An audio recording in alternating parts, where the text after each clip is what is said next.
poa na mnaendelea vizuri. Awali ya yote niwatakie wiki njema. Naomba niulize swali. Hivi kwa nini ukiwa umekula chakula kingi usiku, ukiamka asubuhi una njaa ya kufa mtu? Hii ndio hali ambayo imenipata mimi asubuhi. So nikabidi niamke mapema kabisa nianze kuandaa breakfast. And nilikuwa na mkate, nikaona hapana, huu mkate sasa nikala tu hivi hivi. Ngoja niufanyie manuva ya kimapishi. Nikawa nimechop into pieces, lakini baada ya hapo nikawa nimechanganya mkorogo wangu au mchanganyiko wangu wa maziwa, ngano, sukari, chumvi, mdarasini pamoja na mayai mawili.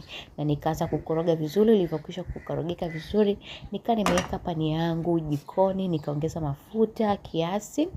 Baada ya hapo nikawa sasa nachukua zile pisi ambazo nimezikata, pisi za mkate ambazo nimezikata, nazichanganya kwenye ule mkorogo na ninazipika kama hivi zinavyokuwa golden brown, nazitoa. Jamani, this thing ni tamu sana. So ukiwa kama mpishi nakuomba ujaribu, lakini pia usiache kutumia viungo. Unaona hapo nimetumia mdalasini wa unga, ni mdalasini ambao unapatikana Mpishi Spices. So nilikula mkate wangu pamoja na chai yangu ya maziwa, nikashiba tena. So tukutane mchana, and bye. Karibuni sana Mpishi Spices.